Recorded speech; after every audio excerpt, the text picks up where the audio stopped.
평안하십니까? 정준영 목사입니다. 2023년 4월 14일 오늘의 말씀은 사무엘상 25장 26장입니다. 다윗은 하나님께로부터 기름 부으심을 받고 하나님의 나라를 다스리게 될 사람이었습니다. 즉 그의 일생은 하나님의 손에 의하여 인도와 다스리심을 받게 되어 있는 생애였습니다. 성경은 하나님께서 그를 다루시는 관점을 따라서 기록이 되어 있습니다. 이것은 후일 그리스도 안에 있는 성도들의 삶의 형상이기도 합니다. 이 관점에서 나발과 그의 처인 아비가일과의 사건과 자기를 죽이기 위하여 추격을 계속하는 사울왕과의 일에서 하나님이 하실 일에 대하여 사람 자신이 해서는 아니 될 일에 대한 고찰이 있습니다. 이를 통하여 교훈을 얻도록 하겠습니다. 그렇게 힘을 써서 담장이 되어 주었던 다윗이 나발에게 그의 무리에게 필요한 양식의 얼마를 요청하였을 때 거절을 당하자 의분의 보수를 하려고 하였습니다. 이때에 나발의 아내인 아비가일이 다윗의 피의 보수를 지혜롭게 막았는데 얼마 후 나발은 죽고 다윗은 아비가일을 그의 처로 삼았습니다. 자신의 아내자요 나라를 위해 큰 공을 세운 다윗을 죽이려고 군사를 이끌고 추적하는 사울이 야전에서 잠을 자는 동안 다윗과 그의 수하가 잠입하여 사울을 죽이지 아니하고 창과 물병만 가지고 진으로부터 안전지대에 와서 사울왕을 깨우며 자신의 원통함을 사울에게 호소를 하자 사울왕이 자신의 잘못을 인정하고 다시는 그를 죽여가지 않게 되었고 블레셋과의 전투에서 전사를 당하고 다윗은 그를 대신하여 이스라엘의 왕이 되었습니다. 이 두 사건 중에 공통된 교훈이 있습니다. 다윗의 인생은 하나님이 같이 계시면서 그 목적을 이루기 위하여 일마다 하나님이 개입하시어 그를 지키시고 인도하신다는 것입니다. 아비가일의 고백인 25장 28절 29절에서 여호와께서 반드시 내 주를 위하여 든든한 집을 세우시리니 이는 내 주께서 여호와의 싸움을 싸우심이요 내 주의 일생에 내 주에게서 악한 일을 찾을 수 없음이니이다.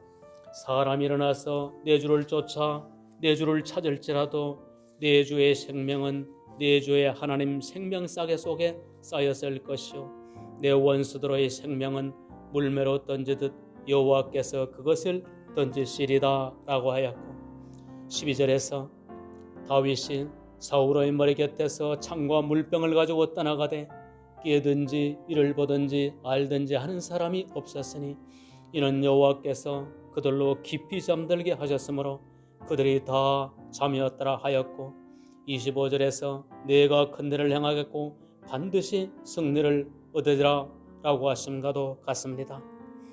그러나 결코 다윗이 하지 말아야 할 일이 있으니 그것은 직접 보수하지 않아야 한다는 것으로서 이는 하나님께 속한 것이라는 말씀입니다.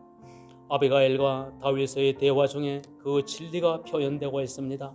31절에서 내 주께서 무죄한 피를 흘리셨다든지 내 주께서 친히 피를 보수하셨다든지 함을 인하여 슬퍼하실 것도 없고 내 주의 마음에 걸리는 것도 없으시리니 라고 하였고 또한 사울왕의 경우에서도 다윗이 잘 알고 있는 바와 같이 하나님께서 기름 부으신 왕에게 직접 해를 가해서는 아니 된다는 것입니다.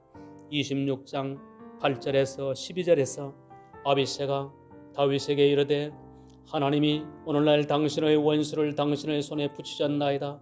그러므로 청하오니 나로 창으로 그를 찔러서 단번에 땅에 꽂게 하소서. 내가 그를 두 번 찌를 것이 없으리다. 다윗 아비새에게 이르되 죽이지 말라. 누구든지 여호와의 기름 부음을 받은 자를 치면 죄가 없겠느냐. 또 가로되 여호와께서 사시거니와 여호와께서 그를 치시리니 혹 죽을 날이 이르거나 혹 전장에 들어가서 망하리라. 내가 손을 들어 여호와의 기름 부음을 받은 자를 치는 것을 여호와께서 금하시나니 너는 그의 머리 곁에 있는 창과 물병만 가지고 가자 하고 라고 하심과 같습니다. 이것이 하나님의 백성들에게 주신 하나님의 법도입니다. 이것은 장차올 그리스도인의 삶의 양상입니다. 베드로전서 2장 23절에서 그리스도께서 욕을 받으시되 대신 욕하지 않으시고 고난을 받으시되 위협하지 않으시고 오직 공의로 심판하시는 자에게 부탁하심으로 우리의 본을 끼칠사 그 자체를 따라오게 하셨습니다. 가야서 3장 9절에서 악을 악으로 욕을 욕으로 갚지 말고 도리어 복을 빌라 이를 위하여 너희가 부르심을 입었나니 라고 하심으로 복을 비기 위한 목적으로 우리를 부르셨겠거니와 결코 직접 원수를 갚거나 저주나 욕을 하기 위하여서 우리가 시험을 받지 않았다는 것입니다. 다윗은 아비가일이 말한 바와 같이 이스라엘의 지도자로 세우심을 입은 사람이었고 그토록 평생의 다윗의 대적이 되었던 사울왕도 마음을 뉘우치면서 인정하기를 내가 큰 일을 행하겠고 반드시 승리를 얻으리라고 하였습니다. 사울은 확연히 다윗의 일한 하나님 앞에서의 은행심사를 보고 진정한 왕이 될 줄을 인정하였다는 말씀입니다. 정말 큰 일을 할 것이라는 확실한 사례와 또 24장 17절 이하에서 하나님 앞에서 행하는 다윗이 하나님이 세우시리라는 고백을 하였습니다. 다윗에게 이르되 나는 너를 학대하되 너는 나를 선대하니 너는 나보다 의롭도다. 내가 나 선대한 것을 오늘날 나타내었으니 여호와께서 나를 내 손에 붙이셨으나 내가 나를 죽이지 아니하였도다. 사람이 그 원수를 만나면 그를 평안히 가게 하겠느냐. 내가 오늘 행한 일을 인하여 여호와께서 내게 선으로 갚으시기를 원하노라.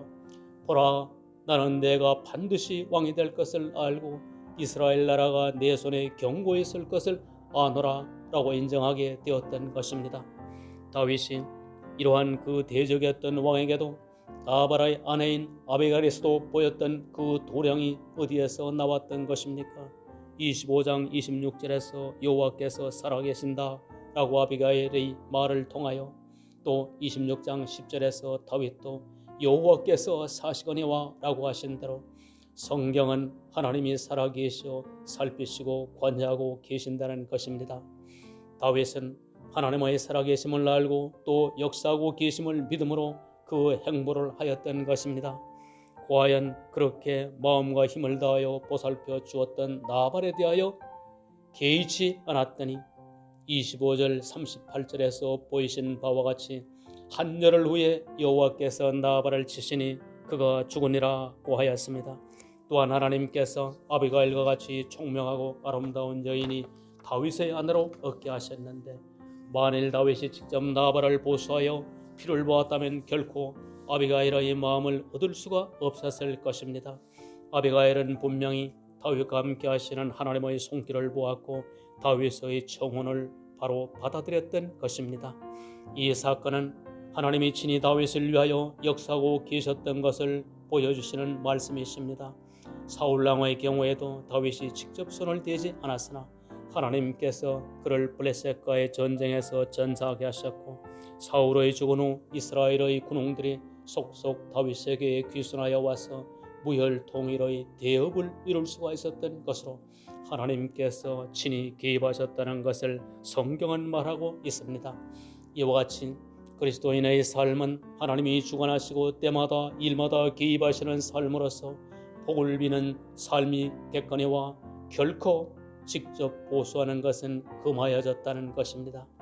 한 사람의 그리스도인이 직장에서 주님의 영광을 나타내고 한 사람을 그리스도에게로 인도하고자 할진대 사울왕과 같은 상사의 학대를 견디고 그 상사에게 손으로 화답을 하므로 그 상사의 영혼을 얻을 수가 있다는 것입니다. 그렇게 마음서서 선이 대해 주었던 동료나 하급자가 나발과 같이 나올 경우 내가 저한테 그토록 잘해주었건만 저가 그럴 수가 있단 말인가 싶은 분함과 서운함을 느낄 때도 거기에 주님이 개입하신다는 것을 인식한다면 그렇게 우리 마음이 열렬하지 않고 주를 위하여 선을 계속할 수가 있어 주님이 일하실 기회를 만들어 드릴 수가 있을 것입니다. 가족의 전도를 위해서도 시부모, 신우, 옳게 역으로 며느리 사위 등 불신자들과의 관계에서 불신자들과 같이 시시비기 옳고 그름을 따져서는 결코 그 영혼들을 얻을 수가 없다.